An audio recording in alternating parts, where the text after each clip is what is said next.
The 90s belonged to Pulp Fiction and a handful of indie darlings that dominated the conversation. These are the neo-noirs that didn't, even though they were doing something far more dangerous and formally inventive, disappearing into video store obscurity before quietly proving their worth decades later.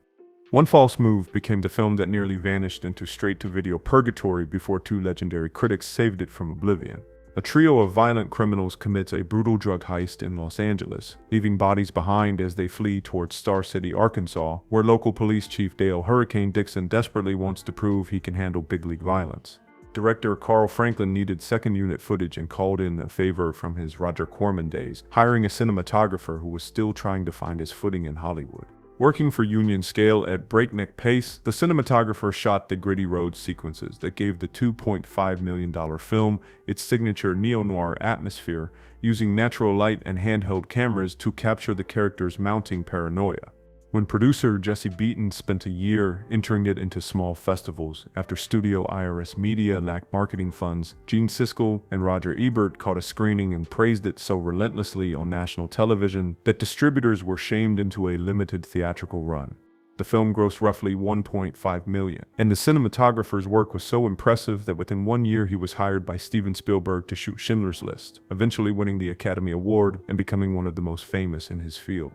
Bound became a $6 million audition piece for the directing siblings after major studios refused to greenlight it, unless the lead character Corky was changed to a man, literally offering a much bigger budget if they made it a traditional male-female thriller instead. The siblings rejected the bribe, forcing them to work with an independent producer for a fraction of the cost. Violet is the girlfriend of a mob money launderer named Caesar, but she finds an unexpected ally in Corky, a tough ex-con plumber working next door, and the two women hatch a dangerous plan to steal $2 million in mob cash. When Gina Gershon was offered the role of Corky fresh off Showgirls, her agent staged an intervention and delivered an ultimatum. Playing a lesbian character would pigeonhole her and ruin her career, explicitly telling her you will never work again. So Gershon fired her entire team just to make the film. What makes the casting gamble even more remarkable is that Jennifer Tilly weaponized her voice as a character tool, using her famous high-pitched baby voice. When Violet talks to men to seem helpless, but dropping an entire octave when alone with Corky to sound grounded and real. Gershon's risk and Tilly's layered performance turned what agents called career suicide into the audition piece that convinced studios to hand the siblings $100 million for The Matrix.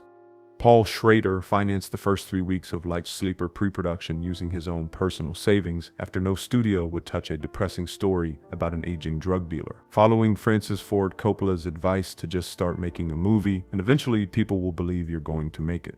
John Latour is a 40-year-old courier who delivers high-end narcotics to New York City's elite while working for Anne, a sophisticated dealer planning to transition into legal cosmetics, but his insomniac existence collapses when he crosses paths with his ex-girlfriend, Mary Ann. Schrader shoots the film entirely at night, using the empty streets and flickering neon of early 90s Manhattan to externalize Latour's spiritual isolation, with long static takes that force the audience to sit in his loneliness without relief.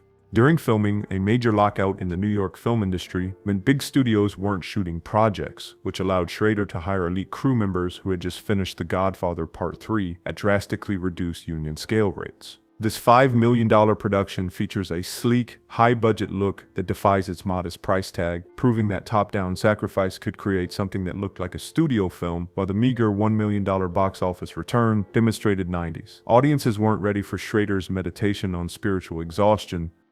Deep Cover was originally written as a vehicle for a white lead actor, but an executive at Paramount suggested changing the protagonist to a black man purely as a niche marketing tactic, accidentally creating one of the most significant neo-noirs of the decade. Russell Stevens Jr. is a dedicated police officer who witnessed his father's death during a drugstore robbery as a child, recruited by the DEA to go undercover as a high-level Los Angeles drug dealer, where he partners with a quirky, lethal lawyer whose wealth and privilege force Stevens to question if he's still a hero or if he's become the beast he vowed to destroy.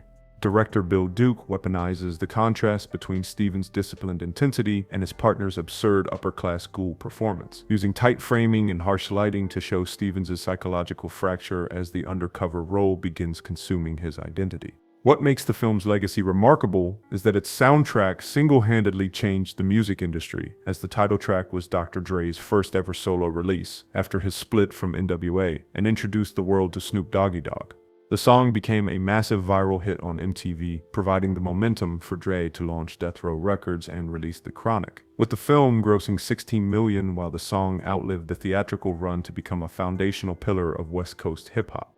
Hard 8 became the battlefield, where 24-year-old Paul Thomas Anderson fought a brutal war for control of his directorial debut, after producers at Risher Entertainment seized the film, fired him, and re-edited it when they were horrified by his slow burn pacing. Sydney, a veteran gambler with a mysterious past, takes desperate young John under his wing and teaches him professional casino tricks while developing a father-son bond that shatters when John falls for Clementine, a cocktail waitress whose bad decisions lead to a messy hostage situation.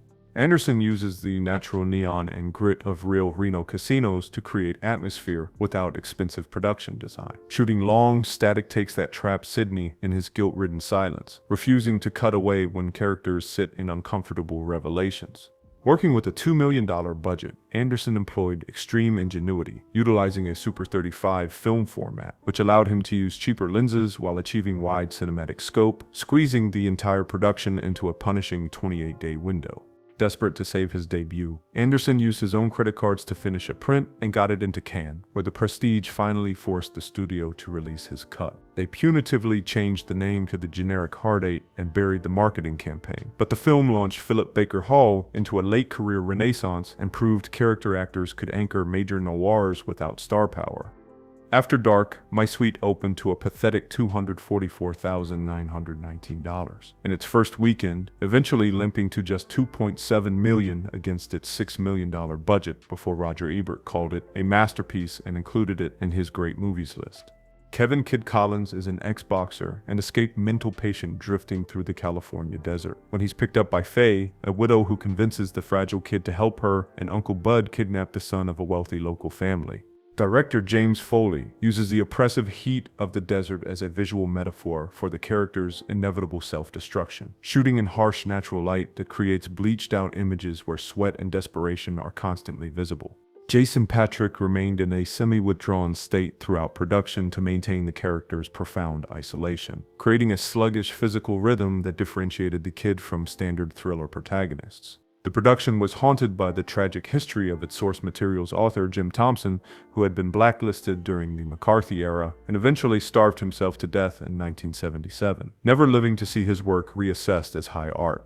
The filmmakers refused to add a happy ending or simplify the characters, capturing Thompson's nihilism in ways Hollywood wasn't prepared to sell, which is exactly why it mattered.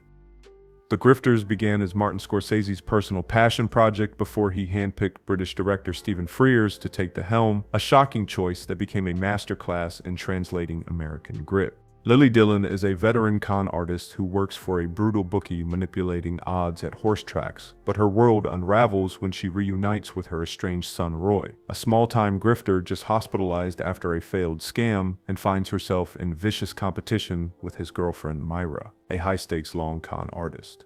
The director shoots the climactic confrontation between Angelica and Cusack, using tight close-ups that emphasize the quasi-incestuous subtext the director refused to shy away from, creating an atmosphere so uncomfortable that Angelica reportedly struggled to shake the role after cameras stopped rolling.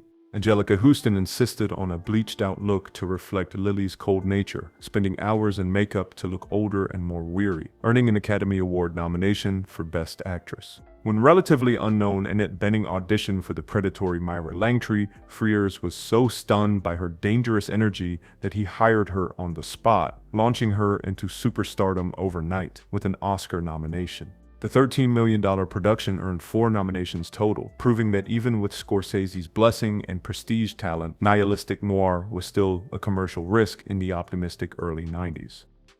A simple plan spent over 5 years in development hell, cycling through Mike Nichols, Ben Stiller, John Dahl, and John Borman, before Sam Raimi was finally hired, seeing the project as a chance to prove he could direct character-driven drama after years of being pigeonholed as a horror guy. 2 brothers and their friend discover a crashed plane in rural Minnesota woods containing a dead pilot and $4.4 million in cash, devising a plan to hide the money until winter ends, but greed and paranoia immediately begin rotting everything from the inside. Raimi shoots the film using the bleak, snow-covered landscape as a visual representation of moral decay, with the white wilderness becoming increasingly blood-stained as the characters spiral into murder, using long takes and cramped spaces to trap them in their guilt. Billy Bob Thornton subjected himself to a disturbing physical transformation for the dim-witted brother Jacob, intentionally neglecting hygiene and diet to achieve a bloated, disheveled appearance while wearing bad teeth. A 55-day shoot in freezing Wisconsin and Minnesota wilderness, where temperatures often drop below zero, took a significant physical toll on the entire cast, with Bill Paxton describing it as one of the most grueling of his career. Despite near-universal acclaim and 2 Oscar nominations, the film grossed only $16.3 million against its $17 million budget, exposing Paramount's complete failure to sell a film where moral corruption looked this unbearably real. The Last Seduction delivered what critics widely considered the best female performance of 1994, but Linda Fiorentino was legally barred from even being nominated for an Academy Award because of a technicality that sparked industry outrage. Bridget Gregory is a cold-blooded New Yorker who convinces her doctor husband to sell pharmaceutical cocaine, only to double-cross him and run off with the $700,000 profit before hiding out in small-town Beston, where she meets Mike, a naive local who becomes the perfect pawn. Director John Dahl uses the visual language of classic noir, shooting Bridget in harsh shadows and low angles that emphasize her predatory nature, turning the small-town setting into a claustrophobic trap where everyone underestimates her intelligence. The production company, ITC Entertainment, had sold broadcast rights to HBO before securing a theatrical distributor, so when the movie aired on cable in July, before its October theatrical release, the Academy ruled it ineligible. The actress had already won the New York Film Critics Circle Award, and the studio attempted to sue the Academy but lost, forever altering her career trajectory. The film grossed $5.8 million on its $2.5 million budget, but the disqualification robbed her of the Oscar winner salary bump that would have prevented her unofficial blacklisting by the early 2000s.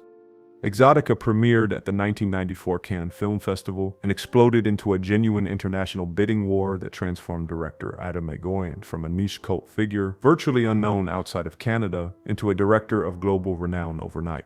The film follows tax auditor Eric, who spends his nights at a lush Toronto strip club, watching dancer Christina perform a ritualistic routine in a schoolgirl uniform. Their connection professional but deeply strange and governed by a rule that no one is allowed to touch. The director uses the club as a psychological landscape, rather than a literal setting, shooting the performances in soft, dreamlike lighting that emphasizes the voyeuristic distance between characters, with long takes that force the audience to sit in the uncomfortable ritual without relief. Miramax bought the American distribution rights and aggressively marketed it as a steamy, erotic thriller to capitalize on Basic Instinct's success, leading to audiences showing up expecting a sexual romp, only to be confronted with a devastating meditation on child loss and mourning. The $1.5 million production was funded almost entirely by Canadian government grants, with the director having to defend why taxpayer money was being used for a strip club movie. The misleading marketing caused backlash, but was a massive financial success, grossing over $5 million in North America alone, and proving that dangerous art could find mainstream audiences if you just got them through the door.